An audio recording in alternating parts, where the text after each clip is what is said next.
Hello welcome and नमस्कार दोस्तों। Only success के इस यूट्यूब चैनल में आप लोगों का बहुत बहुत स्वागत है।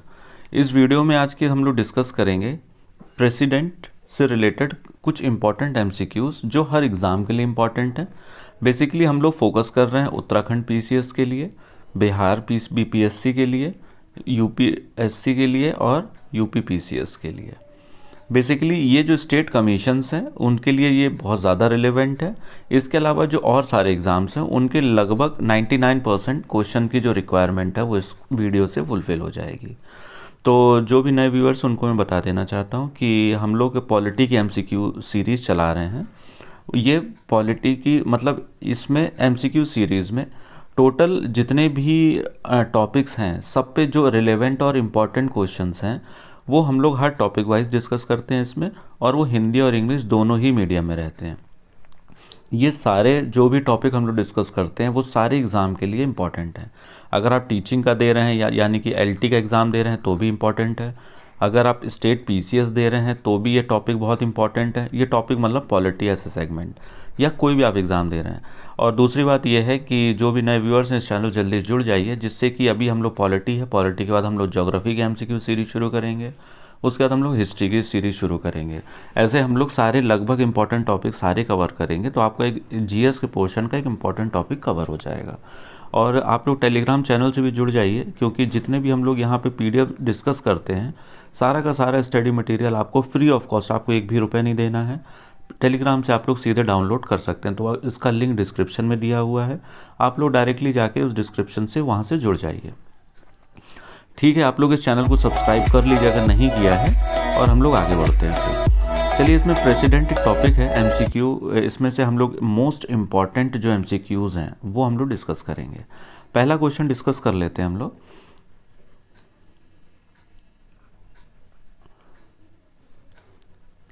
विच article of Indian constitution states that there shall be a president of India? भारतीय संविधान के किस अनुच्छेद में राष्ट्रपति का प्रावधान है?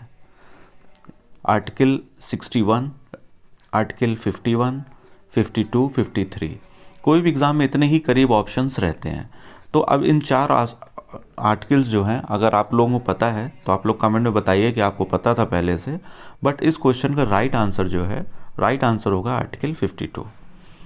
आर्टिकल 52 में ये प्रावधान दिया है कि भारत का एक राष्ट्रपति होगा। अगले क्वेश्चन की तरफ बढ़ते हैं। How is the president elected in India? Bharat में राष्ट्रपति कैसे निर्वाचित होता है? पहला है डायरेक्टली, प्रत्यक्ष रूप से। दूसरा है राज्यसभा मेंबर के द्वारा, राज्यसभा सदस्यों के द्वारा। तीसरा है लोकसभा सदस्यों के द्वारा। चौथा है परोक्ष रूप से या इनडायरेक्ट इलेक्शन से। तो इसका जो राइट आंसर होगा, अगर आप लोगों को पता है तो आप लोग बताइए क्या इसका राइट आंसर होगा कमेंट बॉक्स में। तो इसका राइट आंसर होगा आंसर डी, इनडायरेक्ट इलेक्शन से। आपको पता होगा कि जो राष्ट्रपति चुनाव की प्रक्रिया होगी तो वो कैसी होती है। उसमें सारे स्टेट जो काउंसिल्स होते हैं, वो स्टेट असेंबलीज होती हैं, प्लस लोकसभा प्लस राज्यसभा, सभी के इलेक्टेड मेंबर्स इसमें शामिल होते हैं। तो इसमें जो कैसे होता है, इसका राइट आंसर होगा डी, इनडायरेक्ट इलेक्शंस के माध्यम से। तीसरा इंपॉर्टेंट क्वेश्चन देख लेते हैं। Which two union territories which have been given right to take part in elections of the president by 70th amendment on the Indian Constitution? भारतीय संविधान संशोधन 70वें के तहत किन दो केंद्र शासित प्रदेशों को राष्ट्रपति के चुनाव में भाग लेने का अधिकार है? यानी कि सीधा सीधा ये है कि भारत में जितने भी केंद्र शासित प्रदेश हैं उनमें से सिर्फ 2 ही केंद्र शासित प्रदेश हैं जिनको राष्ट्रपति के चुनाव में भाग लेने का अधिकार है, और वो अधिकार उनको दिया गया है 70वें संविधान संशोधन के तहत। ये बहुत इंपॉर्टेंट है, इसमें एक एक लाइन इंपॉर्टेंट है कि संविधान संशोधन के तहत दिया गया है, प्लस वो कौन कौन से केंद्र शासित प्रदेश हैं। तो इसका राइट आंसर, मतलब पहले ऑप्शंस देख लेते हैं। चंडीगढ़ और पुडुचेरी है। दूसरा दिल्ली और दमन दीप है। तीसरा है दिल्ली और पुडुचेरी है। चौथा है दिल्ली और चंडीगढ़ है। इन 4 ऑप्शन में से इसका राइट आंसर क्या होगा? इसका राइट आंसर होगा दिल्ली और पुडुचेरी। दिल्ली और पुडुचेरी इसका राइट आंसर होगा। इन दोनों को राष्ट्रपति चुनाव में भाग लेने का पूरा अधिकार है 70वें संविधान संशोधन के तहत। चौथा क्वेश्चन देख लेते हैं। Minimum number of electors needed to be the proposer of presidential election. आप लोग को पता हो कि हो गई, आप लोग अगर तैयारी कर रहे हैं तो प्रेसिडेंट तो ज़रूर ही पढ़ा होगा। जैसे राष्ट्रपति का जब चुनाव होता है तो उसमें ये होता है कि कितने निर्वाचक सदस्य होंगे जो प्रस्तावक बनेंगे। मतलब एक आदमी होता है उसको कि मतलब कोई कैंडिडेट है, इसको हम लोग राष्ट्रपति के लिए चुनना चाहते हैं, तो मिनिमम कुछ कैंडिडेट होते हैं जिनमें वो लोग प्रस्तावक बनेंगे कि हम इनके प्रस्तावक हैं। मतलब एक प्रक्रिया है, ये प्रस्तावक का मतलब एक प्रक्रिया है। तो उनकी संख्या कितनी होगी वो लोग देंगे कि हम चाहते हैं कि किसी भी कैंडिडेट को उसमें राष्ट्रपति के चुनाव के लिए खड़ा किया जाए, तो उनकी संख्या पूछी गई है। तो पहला है 50 निर्वाचक होंगे, दूसरा है 20 होंगे, तीसरा है 10 होंगे या चौथा 14 होंगे। तो इसका राइट आंसर क्या होगा? अब इसको हिंदी में भी एक बार देख लेते हैं। राष्ट्रपति चुनाव के लिए कम से कम कितने निर्वाचक प्रस्तावक के रूप में चाहिए? तो 50, 20, 10, 14। तो इसका राइट आंसर होगा 50 निर्वाचक चाहिए, 50 इलेक्टर्स चाहिए एज ए प्रपोजर, प्रस्तावक के रूप में। ये बहुत ये लगभग सारे ही इंपॉर्टेंट, इसमें बहुत से क्वेश्चंस कई एग्जाम में पूछे भी जा चुके हैं और ये आगे पूछे जाने की संभावना भी, बहुत से इसमें क्वेश्चन है जो नए आपको देखने को मिलेंगे। तो आप लोग बहुत इंपॉर्टेंट, आप लोग बहुत ध्यान से देखिए वीडियो को, और आप लोग को एक या दो बार वीडियो देखेंगे आपको सारी चीज़ें ये टिप ऑफ द टंग हो जाएंगी। अगला देख लेते हैं, विच of the following is not essential qualification for the candidature of the president. इसमें पूछा गया है निम्न में से कौन सी अर्हता राष्ट्रपति का चुनाव लड़ने के लिए अनिवार्य नहीं है। मतलब जरूरी तो ठीक है, अनिवार्य होता है कि जिसके बिना चुनाव नहीं लड़ा जा सकता। तो इसमें जो अर्हता दी गई है यानी कि एलिजिबिलिटी दी गई है उसमें दिया गया है पहला नंबर का कंप्लीशन ऑफ 35 ईयर्स, 35 साल की आयु पूरी हो, पढ़ा लिखा हो, एजुकेटेड हो, तीसरा सिटीजन ऑफ इंडिया हो, भारत का नागरिक होना चाहिए। इसमें चौथा है qualified for election as a member of house, यानी कि लोकसभा का सदस्य होने की उसके पास अर्हता होनी चाहिए। तो इसमें से अगर आप लोग होते तो क्या लगाते इसमें? मेरे ख्याल से शायद बहुत से लोग ये वाला सी वाला चुन लेते कि भारत का नागरिक होना ज़रूरी है, पर इसका राइट आंसर सी नहीं होगा, इसका राइट आंसर होगा शिक्षित होना। मतलब कि शिक्षित अगर नहीं भी है, ये अनिवार्य अर्हता नहीं है, तो भी वो राष्ट्रपति का चुनाव लड़ सकता है। ठीक है, तो इसमें बी आंसर बहुत ये थोड़ा सा कंफ्यूजिंग भी है, तो इसको आप ध्यान से देख लीजिए। कौन सी अर्हता राष्ट्रपति का चुनाव लड़ने के लिए अनिवार्य नहीं है? तो इसमें होना शिक्षित होना अनिवार्य नहीं है। अगर एक अंगूठा छाप आदमी भी है, मतलब ऐसा नहीं कि होना चाहिए, लेकिन अगर एक बिना पढ़ा लिखा व्यक्ति भी है तो भी वो राष्ट्रपति का चुनाव लड़ सकता है और राष्ट्रपति बन सकता है। बाकी सारी चीज़ें तो ठीक हैं, अनिवार्य हैं ही। छठा क्वेश्चन देख लेते हैं, which article of the Indian constitution prescribes eligibility condition for reelection to the post of president of India. इसमें से कौन सा अनुच्छेद है जो राष्ट्रपति का पुनर्निर्वाचन के लिए उसका प्रावधान देता है? सीधा सीधा यही है, राष्ट्रपति का पुनर्निर्वाचन। आर्टिकल 57, दूसरा 52 आर्टिकल, आर्टिकल 54, आर्टिकल डी वाला 55। तो इसका राइट आंसर क्या होगा? 57, 52, अनुच्छेद 54, अनुच्छेद 55। तो इसका राइट आंसर होगा ए वाला आर्टिकल 57। 57 आर्टिकल में दिया हुआ है कि राष्ट्रपति पुनर्निर्वाचित होने के लिए वो एलिजिबल रहता है हमेशा। सातवां क्वेश्चन देख लेते हैं, if there is any dispute regarding the presidential election it can be referred to home. अगर राष्ट्रपति के चुनाव के संबंध में कोई भी डिस्प्यूट किसी भी तरीके का है तो वो किस पर भेजा जाएगा? उसके समाधान के लिए। राष्ट्रपति के चुनाव से संबंधित किसी भी तरह के विवाद का निस्तारण निम्न में से कौन करता है? अब इसमें अगर देख लिया जाए तो कौन करेगा? भारत का महान्यायवादी यानी अटॉर्नी जनरल ऑफ इंडिया, संसद यानी कि क्या पार्लियामेंट करती है, तीसरा सर्वोच्च न्यायालय सुप्रीम कोर्ट ऑफ इंडिया, या इनमें से कोई नहीं। या राष्ट्रपति के चुनाव में विवाद होगा तो किसी के पास वो पावर नहीं है कि उसको समाधान कर सके। तो इसका राइट आंसर होगा सर्वोच्च न्यायालय। सर्वोच्च न्यायालय ही एक है, अगर राष्ट्रपति के चुनाव से संबंधित या वो कि किसी भी तरह का विवाद अगर होगा तो उसका समाधान हमेशा सर्वोच्च न्यायालय ही करती है, यानी सुप्रीम कोर्ट ऑफ इंडिया। तो इम्पॉर्टेंट है, इसको आप लोग ध्यान से देख लीजिए। अगला 8वां क्वेश्चन देख लेते हैं। To whom does the president of India addresses his resignation. राष्ट्रपति अपना जो इस्तीफा होता है वो किसको देता है, सीधा सा सवाल है। पहला प्रधानमंत्री को देता है, दूसरा चीफ जस्टिस ऑफ इंडिया को देता है, वाइस प्रेसिडेंट को देता है तीसरा, चौथा है स्पीकर ऑफ लोकसभा को देता है। ये तो मुझे लगता है लगभग सभी को पता होगा। तो इसका राइट आंसर हो जाएगा वाइस प्रेसिडेंट ऑफ इंडिया, यानी कि भारत का उपराष्ट्रपति। 9वां क्वेश्चन देख लेते हैं। The president can be removed from his post. राष्ट्रपति अपने पद से हटाया जा सकता है किसके द्वारा। अब इसको अगर हिंदी में भी देखेंगे, निम्न में से किसके द्वारा राष्ट्रपति अपने पद से हटाया जा सकता है। तो पहला है प्रधानमंत्री के द्वारा, दूसरा है लोकसभा, तीसरा है चीफ जस्टिस ऑफ इंडिया, 9वां है पार्लियामेंट के द्वारा, यानी कि संसद के द्वारा। तो इसका राइट आंसर होगा डी, यानी कि पार्लियामेंट ऑफ इंडिया के द्वारा। आपको पता होगा जो महाभियोग होता है, इम्पीचमेंट जिसको बोलते हैं, वो पार्लियामेंट से ही पास होता है, इसलिए इसका राइट आंसर पार्लियामेंट होगा।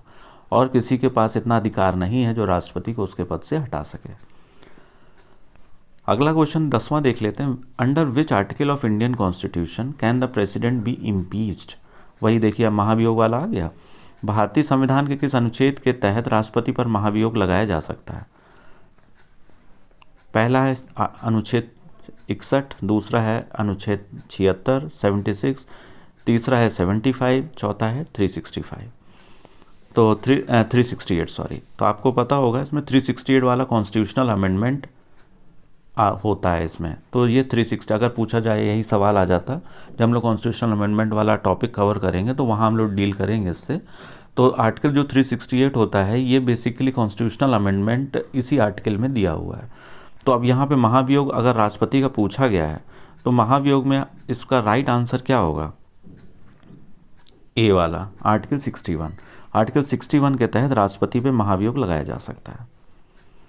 11वां देख लेते हैं। By which of the parliament impeachment may be imposed on president. By which of the parliament impeachment, निम्न में से किस निम्न में से किस सदन के द्वारा राष्ट्रपति पर महाभियोग लगाया जा सकता है। ठीक है, तो इसका लोकसभा के द्वारा, दूसरा राज्यसभा के द्वारा, तीसरा संसद के किसी भी सदन के द्वारा, लोकसभा हो या राज्यसभा हो, मतलब वो लगाया जा सकता है कि मतलब ये है कि प्रक्रिया तो दोनों ही सदनों से होगी, लेकिन शुरुआत किस में कर सकते हैं, ये है बेसिकली। चौथा है संसद नहीं लगा सकती। तो इसका राइट आंसर आपका हो जाएगा सी वाला, संसद के किसी भी सदन के द्वारा राष्ट्रपति पर महाभियोग की प्रक्रिया शुरू की जा सकती है, लगाया जा सकता है। 12वां क्वेश्चन देख लेते हैं। At least how many days of prior notice is required for impeachment of president of India. Bharat के राष्ट्रपति पर महाभियोग लगाने पर कम से कम कितने दिनों पहले सूचित करना होता है। मतलब ऐसा नहीं है कि आज हमारे मन में आया हमने महाभियोग लगा दिया, ऐसा नहीं है। तो इसमें कुछ दिन होते हैं जिसके पहले उनको नोटिस देना पड़ता है राष्ट्रपति को, उसके बाद ही आप महाभियोग की प्रक्रिया शुरू कर सकते हैं। तो वो कितने दिन हो सकते हैं, 28 दिन हो सकते हैं, या 14 दिन पहले नोटिस देना होता है, या 7 दिन पहले नोटिस देना होता है, या 21 दिन पहले नोटिस देना होता है। तो इसका राइट आंसर आपका हो जाएगा 14 दिन पहले। 14 दिन पहले नोटिस देना होता है महाभियोग की प्रक्रिया जब शुरू करनी होती है उससे पहले। 13 क्वेश्चन देख लेते हैं। विच of the following is a part of electoral college of president but not the process of impeachment. आपको पता है कि जो राष्ट्रपति का चुनाव होता है उसमें लोकसभा, राज्यसभा और स्टेट असेंबलीज और यूटी में दिल्ली और पुडुचेरी बोलते हैं, ये पार्ट लेते हैं। और इन सब जो भी सदन जितने भी होते हैं इन सब के इलेक्टेड मेंबर्स, सारे मेंबर्स नहीं पता, क्योंकि मनोनीत भी होते हैं कुछ, कहीं एंग्लो इंडियंस होते हैं, तो उन सबको हटा के जितने इलेक्टेड मेंबर्स होंगे वो भाग लेंगे। तो इसमें क्वेश्चन में यही पूछा गया है कि इनमें से कौन सा सदन है या कौन सा हाउस है जो राष्ट्रपति के चुनाव में तो भाग लेता है पर महाभियोग की प्रक्रिया जो होती है उसमें भाग नहीं लेता है। तो अब इसमें ऑप्शन में राज्यसभा है, दूसरे में लोकसभा है, तीसरे में काउंसिल है, स्टेट लेजिस्लेटिव काउंसिल है, विधान परिषद, चौथा का विधानसभा है। तो इसका राइट आंसर क्या होगा, स्टेट लेजिस्लेटिव असेंबलीज। क्योंकि अब इसमें यह है कि लोकसभा राज्यसभा तो हो गई, अब इसमें लोग कंफ्यूज होंगे कि काउंसिल क्यों नहीं हो सकता।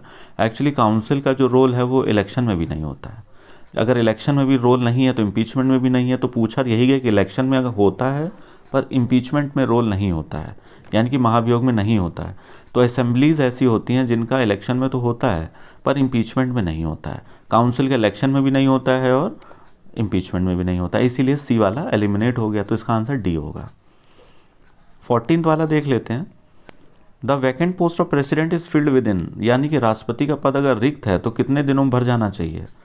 पहला है 90 दिन, दूसरा है 6 महीने, तीसरा 1 साल, चौथा है कोई टाइम लिमिट नहीं है, कभी भी भर दो। तो इसका राइट आंसर हो जाएगा 6 मंथ्स। 6 महीने में राष्ट्रपति का जो पद है अगर रिक्त है तो वो भर जाना चाहिए। 15वां क्वेश्चन लास्ट देख लेते हैं। If the post of president and the vice president are vacant, who will hold office as a president of India. यदि राष्ट्रपति और उपराष्ट्रपति का पद रिक्त है तो निम्न में से कौन राष्ट्रपति का पद ग्रहण करेगा। ये कई बार पूछ लेते हैं, आपके दिमाग में भी आता होगा ये कई बार। पहला ऑप्शन है प्राइम मिनिस्टर ऑफ इंडिया, प्रधानमंत्री। दूसरा है चीफ जस्टिस ऑफ इंडिया, मुख्य न्यायाधीश। तीसरा है लोकसभा स्पीकर। चौथा है कोई, इनमें से कोई नहीं।